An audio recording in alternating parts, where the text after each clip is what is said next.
The purpose of this podcast is to educate and inform. It is no substitute for professional care by your doctor or your qualified healthcare professional. Never disregard or delay professional medical advice because of something you've heard on this podcast or in any linked material. Guests who speak on this podcast express their own opinions, experience, and conclusions. Dr. Shirley neither endorses nor opposes any particular opinion discussed on this podcast. The views expressed on this podcast have no relation to those of any academic, hospital, practice, institution, or other entity with which Dr. Shirley may be affiliated. Welcome to Forever Fab, the podcast on fashion, the art of living, and all things beauty. This podcast is curated by Dr. Shirley Madhere, MD, as the definitive source of holistic wellness through beauty. Welcome to Forever Fab, the podcast dedicated to fashion, the art of living well, and all things beauty.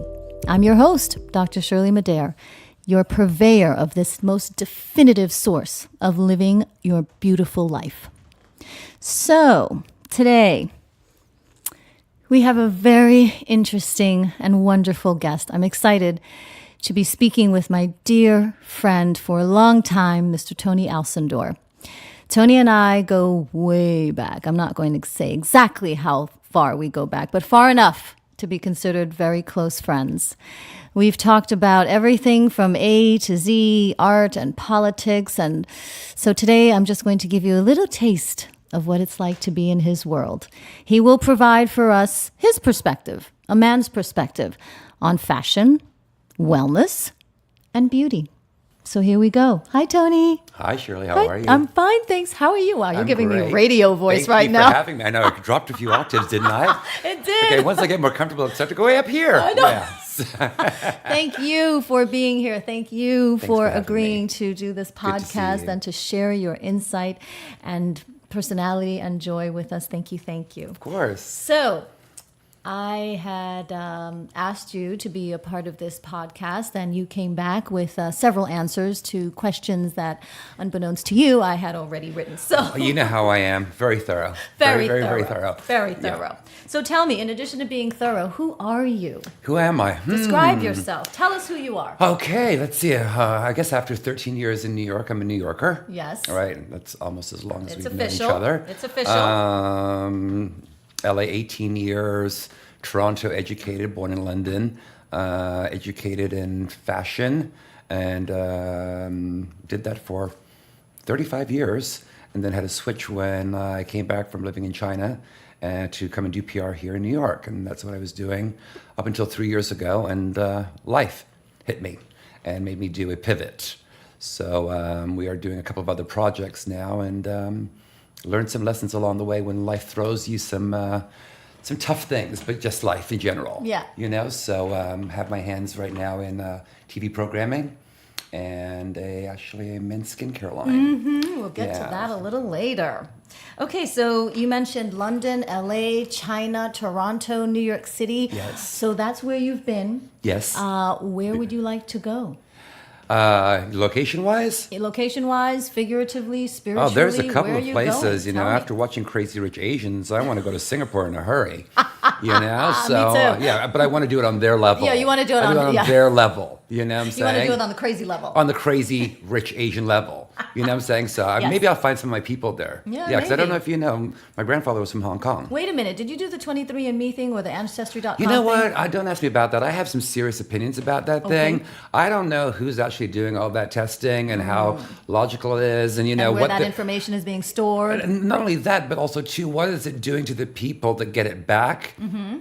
If it's not what they thought, or you know, there's a lot of ramifications with that I don't think that people are prepared for. Like I was Yeah. speaking to somebody yesterday about some information that they found out that it's a Caucasian man, and he found out that his ancestors, right, African. Are African. Wow. You know, so what? I'd be excited. Right? Well, I am You know, part so what African. do you do Hello. with that? So my immediate reaction was, you know what? Maybe they should do ancestry for everybody because everybody's going to be black, and then I'll take care of racism. I don't know. That's a very good point, though. I don't know. You know what Yeah. I'm saying? Like you can't be racist. You know, well, you could if that's had, who you know, are. If that's who you are. But you there is know? a lot of self-loathing out there, so I think it's There still is. possible. There really, no, really it's is, unfortunate. You know, so. Okay, well, you touched upon something that I want to elaborate on.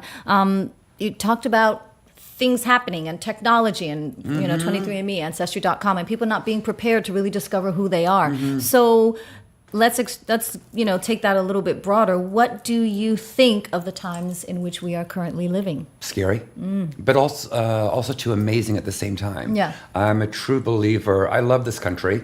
Growing up in Canada. Are you a dreamer? Yes, but also too a realist and an optimist. Yeah. But growing up in Canada, you see the United States as the land of milk and honey, and you can be anything, and Milk and honey and brown sugar. and brown sugar, brown sugar, baby. Right. So in theory, it's your name, your class, does not denote where you go in the United States. If you work hard, you get to where you go, and I Yes. still believe that. Yes. Even with everything else that's going on, but. I love and hate what's happening at the same time, but I really respect that we are living in history. It's history-making time.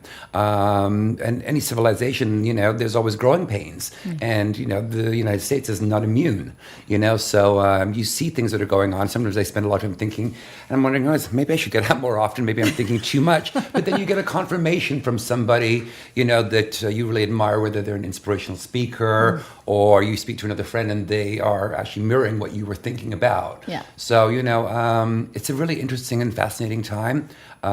Scary in the sense of social media and its dangers. Joyful in the same time that things are out in the open, and, although our current government that's in right now. We will not discuss politics. No. But I will say, what though? We did need to blow the lid off a lot of things because unfortunately they were swept under the rug. Yes. And at least you know what you're dealing with now. Right. So yes, it's painful. Yes, it's out there, but it didn't just happen overnight. It's always been there. It's a hard time, but it's a good time. And I believe that this country will find its way because there's no other place like it in the world. Agreed with you on that, 100%. Yeah. So one of the reasons why I'm loving your answers is because your answers are informing more questions for me. So it's rolling into the it's next, rolling into the next. That's excellent segues. So let's talk about social media. You mentioned evils of social media, but you also mentioned that it's social. So what exactly is your take on social media? And if there were a way to improve it, how would you do so? I don't really know. Well, don't know if there's a way to improve it. I think that when it first came out, how many years ago? I remember, it was all about, you have to get on this thing. And first of all, I don't like the idea that it's called social media because it's not social in the sense of really what the word means. You know what I'm saying? So you're not actually socializing. So I think that's a false term that people are, got sucked into. I think that there are great things because it's a platform for freedom of speech. By the same token, of course, with every technology, there's also the ramifications of it being a place to spew venom. So are you saying that with your freedom comes a responsibility? Without a doubt. I do believe so. And unfortunately, people's idea of what the responsibility is, it's really quite wide. So where my levels are is not for somebody else. I think it's up to the individual to edit what they see and what they take in, because I do know that algorithms on Instagram, for instance, perpetuate only what you see. So I try to step outside of my box and see something else and take on another opinion. But you need to put down your phone. You really do. You need to disconnect from these things. I was saying it many, many years ago, and I see more so now than ever before. Lots of people are saying, put your phone down and actually socialize with people. And so what I see out there with social media, and all the other social media platforms is people are not connected. In their quest to connect, they're disconnected, right? Where I live, for example, in an apartment building, you used to say 10 years ago, good morning to the people you saw in the elevator, right? You would engage in some sort of conversation with your neighbor. now, God forbid I say good morning to somebody, they look frightened, they look scared. What do you want? So I start to think about these things, dating, for instance, now. It's had its ramifications because people don't talk. They don't meet their neighbors. They don't talk to the people at work. They go to a coffee shop. They're in their phone, and they wonder why they're alone. So there's lots of things that, people think that are so what they are that are not. There's a lot of back ramifications to these things. We're seeing them now more than ever. So for instance, I don't watch the news. What? I don't watch the news. BBC? No, right? Couple of reasons. They're less fake news or more fake news? Whether it's fake or it's not. I mean, why I don't watch the news is not because I'm not interested in what's going on globally. What happens is that at some point during the course of my day, somebody will give me the news. That's true. Right? So therefore, for me, that's my way of managing it, because unfortunately for me with the news, it is mostly doom and gloom and sadness and stress, and it's all the exploitation, or actually it's global misery. There's something terrible going on somewhere. And so it upsets me. It upsets my whole being, you know what I'm saying? And then I take it and I talk about it to somebody else, and I talk about it, and I'm in this state. I perpetuate it. So I'm in this state of this flux, anxiety, angst. And so I decided not to watch the news, just as a case study. I always do case studies with myself. All the time. I've got plenty of beauty case studies. If you want to be my patient volunteer, I'm happy to have you in my office. Anytime. And so I, sort of decided not to watch the news and see if I would be connected globally or not. And actually, I was connected. By not watching the news? By not watching the news, because of the people that I were interacting with. They were giving me the news. Yeah. They were informing me of the news. But on the other end, by doing that, we were having engagement, which was not social media. But you are an innately social person. I mean, we go out and we have lunch or dinner. We invariably attract different people and talk to, different people, and it becomes quite a kiki. And I think it's also, too, because, what we talk about is everything from... True. Everything. Yeah, from... And anything. That to that, From this to that and the other and back. Exactly. Nothing is off topic. But this is true. This is something that we couldn't do on Skype. Yes. Or on FaceTime. You know what I'm saying? Yeah, there is something missing when technology intervenes. And for me, what I find, I can do another case study, is that when you go out and you actually engage with somebody, it's almost like they've been starved for that, just to say hello. For the attention, or for for human contact, So I can go out with some friends, and I'll just turn around behind me, and I'll just say hello. Randomly to that person behind me. How are you? Having a great evening? You look fantastic. Right. I remember speaking to this one girl. She said, nobody's told me how good I've looked, and I can't tell you how long. So did she truly look great? She looks fantastic. Okay, you know what I'm saying? So she looks great. You know what I'm saying? And I see these things, and it's just like, nobody's saying and talking to anybody, which is kind of scary, because we are social beings, So social beings. That's just my take on it. I like your take on it. We're not as connected as we should be. Okay. But yes. That's why we're going to be going. And this was a thought that I had for many years. Yes. And now I've seen things like Match.com, for instance. Yes. They're now having pop-up events. So pop-up. So it started online. In real time. Exactly. So it started online. 400 questions is going to decide whether you're a match. Well, I'm sorry, but you know what? You can have 400 questions, and then when you meet the person, you've said everything. Oh, your favorite color is, you told me that last month. Oh, you like coffee? Or you answered that in the questionnaire. Exactly. So what do? Well, should we just fuck now? No. Like I'm saying? Sorry. Can I say that? Yes, you can. That's great. Yeah. You know what I'm saying? Because that's where you've left. There's nothing else to talk about. At least initially, And so what ends up happening now is that I don't believe that I've ever heard of one story where somebody's met online and they have proposed marriage without meeting. It's very interesting, because I know about 7 people who met online and now they're married. Well, no, they still had to meet in advance of course. see if there was that X factor that binds people, but they just can't do it strictly from that, And so these social media platforms and things that I'm observing and watching, are actually going to brick and mortar, going back to being social and engaging. Back to being real.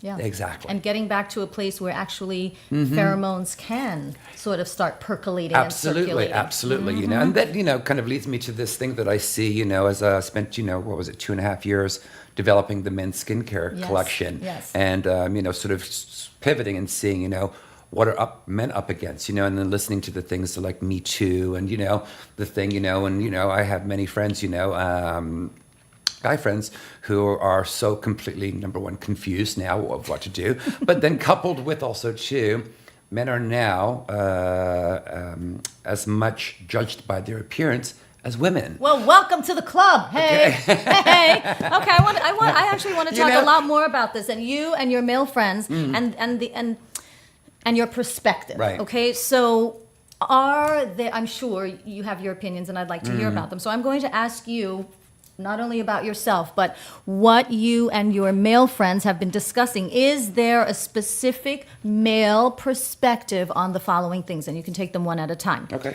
Fashion.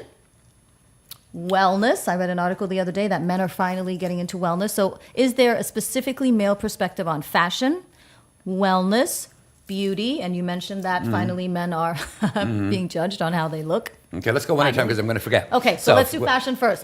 Specific male perspective on fashion. Not just men's fashion, but how women are doing fashion. Fashion is a huge market right now for men. Everybody wants to be fashionable in appearance. I think that with the guys that I talk to, it's too much pressure. They don't want to know that much. They don't want to be an expert. You know what I'm saying? They still want to be what they associate to ideally a man. You know what I'm saying? They want to be a man. They don't want to wear a skirt. You know what I'm saying? There is the man that wants to wear the skirt. Yes. You know what I'm saying? And in a lot of cultures, that is part of their apparel. Right. But the friends that I know, they don't want to become an expert. They want to look neat and presentable. Yes, and professional. And professional and all those and other things. Comfortable and casual. Exactly. And they're not following trends. They're not getting their colors done. Yeah. They are not, getting styled. They're not getting styled. You know what I'm saying? They're very much still, let's put it in a box and send it to me and I'll wear it kind of thing. Okay. Right. They might be a little bit more, at least the group of friends that I have, aware of the difference between, a chino and, dress pant and what have you, but they don't want to become experts at it. Yeah. They don't want to obsess over it. Yeah, exactly. And which leads right into the same thing with the rise in wellness. Wellness, guys associate wellness with fitness. Okay. So that's, the idea of wellness, is kind of almost too vacuous. Whoop, whoop. Yeah, whoop whoop for them. You know what I'm saying? It's like, wellness, what does that mean? And so they associate that with fitness. I see. So physical fitness. Physical fitness, not necessarily emotional, psychological, exactly. spiritual. And, a lot of times they're motivated because of Instagram and seeing what the Instagram people look like or dating, putting up a profile and maybe they have to put a body shot, you know what I'm saying? In order because somebody said, well, you've got to do a face shot, you got to do a good body shot, you got to do an outdoor shot. Like it's just like all these rules and regulations. So they need their body to look a certain way. So they associate their fitness, I guess, with wellness is what you're asking. Got it, yes. As far as beauty. First of all, I hate that word male beauty. Right. I think beauty is beauty. It's exactly, everywhere. but also it's too, non-gender specific. For me, when I was developing my men's line, the people that I was putting in front of to get their opinion, their back went up. The guys, their back went up because it felt feminine. Right? So, yes, there's all this gender blurring and fluidity and all this stuff, and God bless, and it's a wonderful world, and everybody has the right to do what they want to do. Yes. But at the core, for the men that I'm speaking to in my age demographic and younger, it's still a hard association, right? What they decide. Meaning the word beauty. Exactly, and what it means to be a man and what is masculine. I see. You know so what the I'm saying? word beauty for them is still polarizing and feminine. Very much so. Okay. Very, very much so, So, and handsome doesn't quite have the same cachet or, I said, exactly. weight as beauty. Exactly. Nobody says you are handsomely-ish, but people say, wow, that's beautiful. Right, or you're beautiful. exactly. So it's more emotive. Exactly. And there isn't the same word for men's beauty, to use a term. For me, what I decided to use is in all of my materials is to stay away from the word beauty. It's skincare. It's you have to use words like it's confidence. It's male. But I also too, by the same token, didn't want to put myself in a box so that it's so male centric. Right. Because by the same token, I'm sensitive to what's going on in the world today. And unfortunately, right now, a lot of men are kind of being beat down. They don't know what to do anymore in terms of... Just talk to a woman to get the answers. You know what? They don't even know how to get to that place. Is this a course? Is this a webinar or a seminar that we need to have? I don't know. I think it might be because you know what? Like doing another case study, going out, right? Yes. And usually people are in a group. Okay, happy hour. Yeah. Great.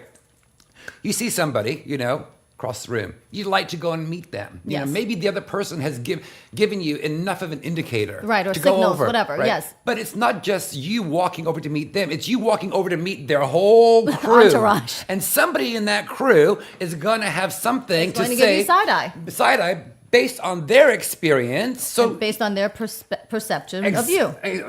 Not even perception of me, perception of themselves and where they are. So they're projecting. Yeah, they're projecting. So, for instance, they may have gotten out of a bad relationship. They may have had a bad experience. They may be super opinionated. They may want that person for themselves, whatever. And they're going to...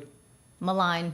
That's a good word. I was going to say flip it on its ass. Okay, right? flip it on its ass equals so malign. you know what I'm saying? So, it's too hard. It's too hard for the guy to walk over. Okay. And especially now, so even more with Me Too and, what is considered inappropriate or appropriate behavior and blah, blah, blah, blah. The people that I'm speaking to, they are kind of stuck. So they're feeling paralyzed by what Paralyzed. is considered normal, appropriate. Exactly, and for me with the skincare, how I wanted to approach it in terms of getting it out there, it hasn't launched yet, probably by the end of this year, is to do something, for instance, in Sephora, where the skincare, although it's great, I must say it took a lot of time to get this thing done right, the way to sell it is the engagement of having panels, discussions. So in Sephora, for instance, you would have a man and a woman, Yes. and men and women come to invite, and they would talk like how we're talking so that you can bridge the gaps, right? So that it's not really about the skincare anymore. It's about engagement with one another. It's about life. It's about life. Thank you. At the end of the day, what else is it about? So you answered the fourth male-specific question, Get was out. dating. I know, you just did it Get already. out. Unbelievable. Okay, let's shift gears a little bit, Sure. somewhat related. Many times in the past when I would call you or you would call me, I would say hello, you would say hello.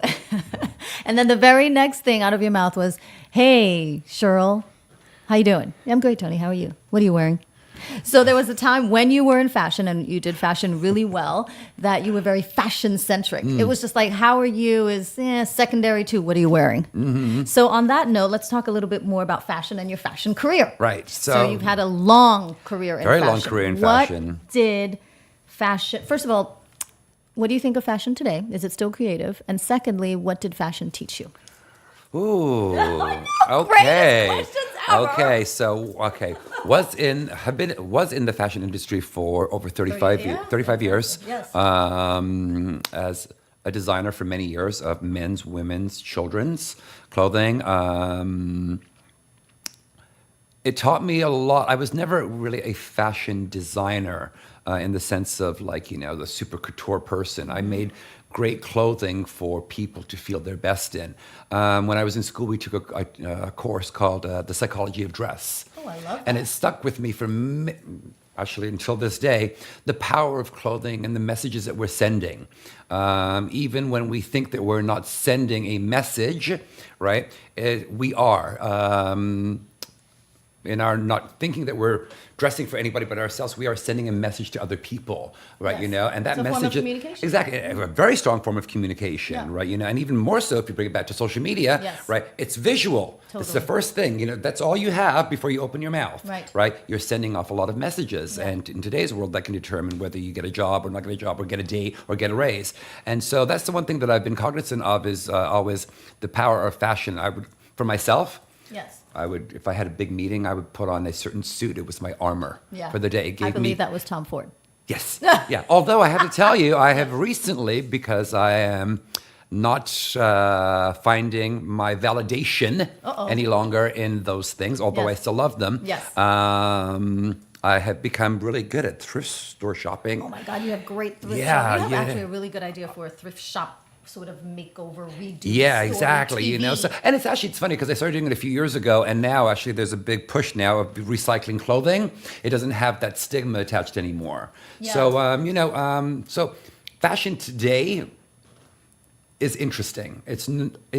I no longer am in the fashion industry. Yes. I felt that I did everything that I could from a design perspective and then a PR marketing perspective. Yes. It was changing rapidly. Is The it lines still creative? It is, except those people that are highly creative, the ones that are pushing the envelope. There used to be a trickle-down theory. It started up here with couture, and then it worked its way down to the masses and whatever. The lines got blurred, but I think it was necessary. Initially, I was not feeling it because I always felt that, this sense of high fashion or the guard that was at the top, the gatekeepers then, they had a craftsmanship.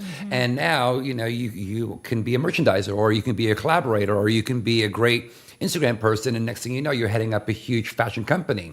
So my initial thing was to push back. And now I understand, wait a second, that is actually in essence the ebb and flow. Yes, and this is what fashion is. And so it's going through a time that may not work for me, but it's what's necessary. Right. And the true creative forces, the real design, I shouldn't say real designers, the fashion designer, not the creative director, right, will reemerge again when the time is right. So how I shop and where I spend my money is really not on that anymore. And it's not my validation because I represent, to me, fashion represents something different. Yes. So. I like that. And I hope that answers your question. Yes, am I staying on question, or am I just rambling? Oh, no, we kind of do a little bit of both. I'm rambling also. I'm going all over the place. But this is perfect because this is spontaneous. And spontaneous creates beauty. Spontaneity creates beauty. Okay, so we're shifting a little bit now to more about yourself. So what do you secretly love about yourself? One thing. I know there are millions. One, T-Man. You can. Okay, I can do this because there's been a lot of sort of, what's that, when you look inside self? Introspection. Thank you very much, which I believe is very necessary for anybody today. Yes. The one thing that I'm liking the most is the energy that I radiate. And that means that I'm doing my work. That means that I'm taking the time to reflect, look inside, change my priorities. I'm learning also, too, that it's really important, and I believe this is for everybody, to check in with yourself. What I mean by that is that you need to sort of take a moment of quiet and ask yourself some tough questions. Before you get loud. Before you get loud, but sometimes we get on sort of the hamster wheel of life and it just keeps on going. Yeah. And we don't understand that every day the decisions that we make have a profound change in our direction and where it goes. And on other people. Exactly. And so what I've been learning to do is to stop, take a breath, and check in with myself and make sure that I'm on my course, on my path. Right. And I don't mean to sound very woo-woo and guru and spiritual, woo-woo. but it's really, really important. And so I know that it's working because people say I love your energy. Okay. So. I love your energy, T-Man. Thank you. So complete this sentence with energy. Oh. I am happy. Ding, ding, ding, ding, ding, ding. We like Not that. constantly. Okay, hey, I said one word. Okay. No semicolons All in right, that answer. Right. You are happy. I accept that and I acknowledge it. And what are some of the biggest things you've learned in life so far about life and about yourself? We have more control than we think.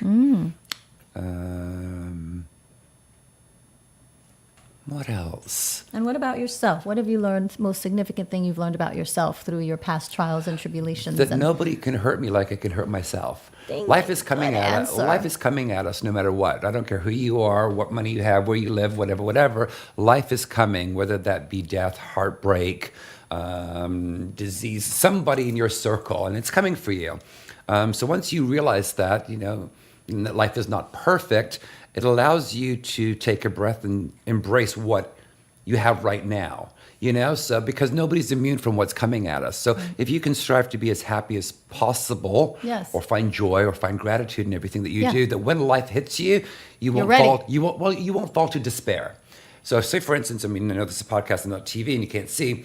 0 is despair, suicide, destruction, life is over, I want out. 10 is bliss, happiness, laughing all the time. Okay, you can't function down at 0 and you can't function at 10, right? Most people are functioning barely at a 3. So when life hits them with the stuff that's coming, they drop to a 0, which makes it really hard to climb out of. But if you can find and get yourself to a 7 or an 8, and that's your responsibility. That's your responsibility every day. And where you find your joy, and it's not in things, actually, which I've learned because I had a lot of things that turned out to mean anything, whether it's a meal or a conversation with a friend, if you can start to elevate yourself to an 8 or a 9 by finding joy in the small things, in silence, in a meal, in a bed to sleep in, right? When the world hits you with what it has, right? You don't drop to despair. You drop to a 5. And from that place, you can find retrospection in how to handle it and get through it.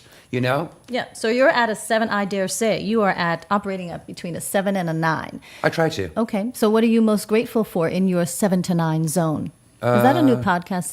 The 7 to 9 zone. What am I most I'm kind of grateful liking for? that. Yeah. Gosh, every day it's the littlest things. I spend a lot of time by myself in my home because I'm working for myself as an entrepreneur. So you're grateful for solitude, you said, or just alone time? I am grateful for solitude, but not in the sense, because solitude can be viewed as a negative thing. I'm grateful for the quiet. It allows all the stuff to come to the surface. You know, I was when I was learning about skincare, I went down the rabbit hole of Google. You know, Google everything, and I realized also too that you have to stop and pull back and put what you've learned into effect, and to trust in yourself, right? Your authentic goal. You know what I'm saying? And that only comes to the surface when you're quiet, you know? It really, so I've learned not to run out of my house because it was too quiet. I've learned to really enjoy that solitude and find it useful. We are going to go back just a little bit. How far back are you going? We're going back just a little bit to fashion. So Epictetus, I'm going to try to make fashion like esoteric and philosophical. Okay. So Epictetus. Epictetus was a Greek philosopher, right? And he said, quote, "Know first who you are and then adorn yourself accordingly." What does that mean to you?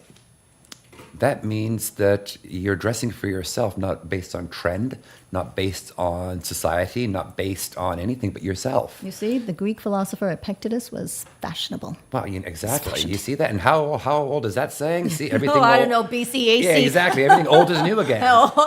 You know. So. Okay, another philosopher, but a modern day philosopher, Jay-Z. Yeah. He stated, quote, I may not do this quite like Jay-Z does it, but I'm going to try. "Remind yourself, nobody built like you. You design yourself." End quote. Sorry.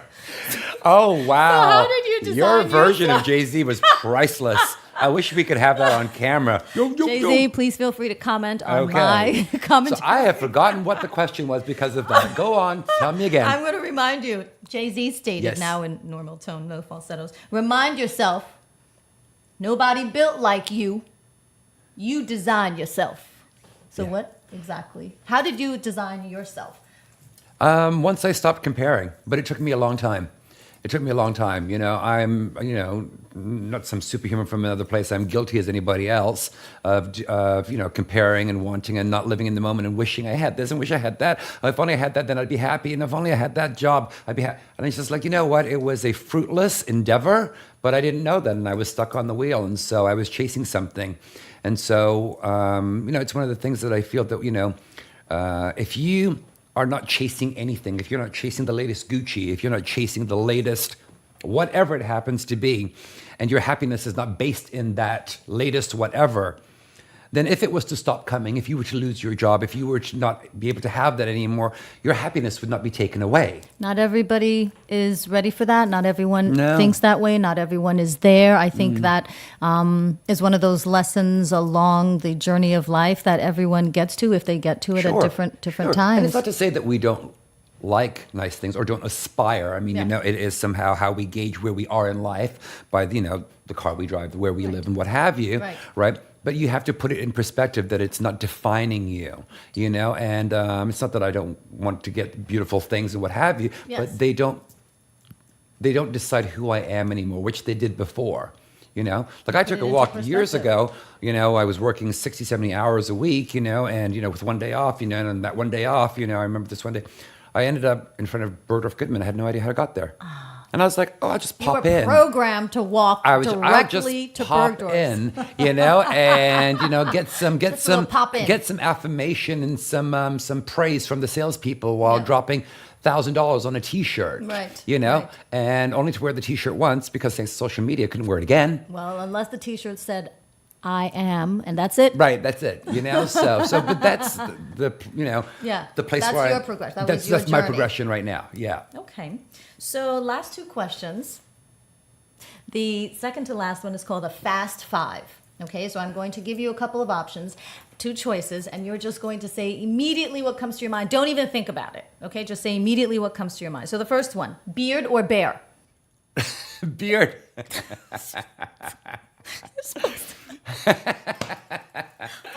What kind of question is that? I just make these Is this things not? up. I thought this is like a men's podcast. Okay, it depends on your preference. No, your answer. my answer. Your For me answer. personally. For you personally. I said, don't think about it. The first thing that I comes said to your beard. mind, beard. Okay, yeah. you're Well, wearing a beard. you don't I even know would've thought why it I was said beard, and it's just like I'm saying beard because I couldn't grow. That's what you're wearing. Well, because also too, I couldn't grow a full beard earlier in life, and finally it grew in. So here we are. You know what I'm saying? Which I found out actually is a lot of guys' problems. They like to grow beards? they can't grow in a full beard. It's patchy. It's spotty. So What are you gonna do about it? Well, no, listen to this thing. So all of a sudden, men now like you rock a beard. You're a Dennis, real man can if you relate? you're a real man if you can rock a beard. And the poor guys who are sitting there who can't rock a beard are like, oh, I guess I'm not as manly. So it's like what? Okay. Yeah, So so there are there's options out there there's for those of you who options. cannot, Yes. grow a beard. Go there, on. There are solutions, there are lotions, there are potions, there are injections. Come to my office, call me. There's all sorts of things. So there are solutions. Okay, next one. Tux or seersucker? Depends on where you're going. OMG. You cannot ask me these questions. Everybody answers these questions. You don't need any more material. I do. I need to know where am I going? Is it fall, winter? Is it black? Like, where am I going? I'm not going to wear a seersucker suit if I'm going to a wedding in Miami. Think about how each suit makes you feel, regardless of where you're going, and what makes you feel most like Epictetus, the Greek philosopher, said. Makes you feel like yourself. You really want to know, lady? Do you want to know what I'm wearing every day at home when I work? I want to know. So Tux or even seersucker? though I'm at home and I'm working from my desk and there's nobody there, You're wearing a tux. I know you. I have to be dressed. I have to have shoes. Tux is I the have to have answer. shoes on, and I think that's a really good thing if you're an entrepreneur is Yeah. to make sure that you get dressed. Yes. Right? It does something to how you deliver your work and whatever. Okay. But for me, who used to be fashion guy, and Yes. here it comes, I wear every day in my house. Yeah. Crocs. Next I know, one. shocking. I know you're dying. Maserati or Porsche?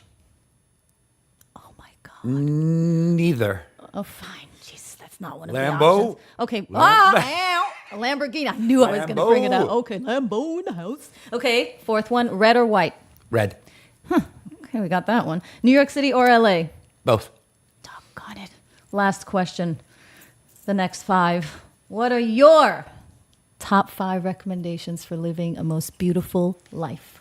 Okay. I'd say number 1, don't write LOL. Actually, laugh out loud. Okay. Right? Not enough people are laughing out loud. Okay. I don't Embody what you mean? Huh? Embody what you mean? Embody what you mean.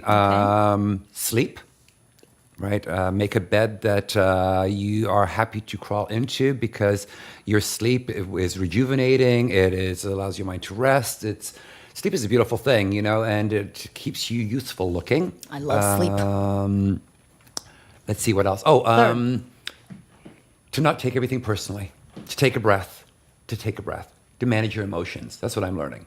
Yeah, you can prevent a lot of sadness and madness if you just took a breath. Well, they say happiness is a choice. There you go. Right. How many is that? That's 3? Yes, number 4. Health, both physical and mental, right? Super important. Super, super important. They go together. You can have external physical health, but if your mental health is not there, especially with all the stresses going on in the world, right? Something's off. Something's off and you're useless to the world. And last one is to live in gratitude. Well, on that note of gratitude, I am grateful to have you here as my guest today. Thank you, This was Tony. fun. Can I come back? Yes. I want to come back. I have a lot more to say. I know you have a lot more to You say. know, We can do a part 2. We can do a part 2 where we can just you know focus what? like on men's skincare and the regime and the pressures that they're feeling today. Your part 2 podcast is going to be called the 7 to 9 Zone. I like that. I know you do. I like it too. I made it Okay. up. I think it's Count me in. fantastic. Counted. Thanks, honey. T-Man, thank you so very much for pleasure. joining me, for your time, for your presence. And thank all of you listeners to the Forever Fab podcast. As always, stay beautiful and fabulous inside and out. Until next time, ciao.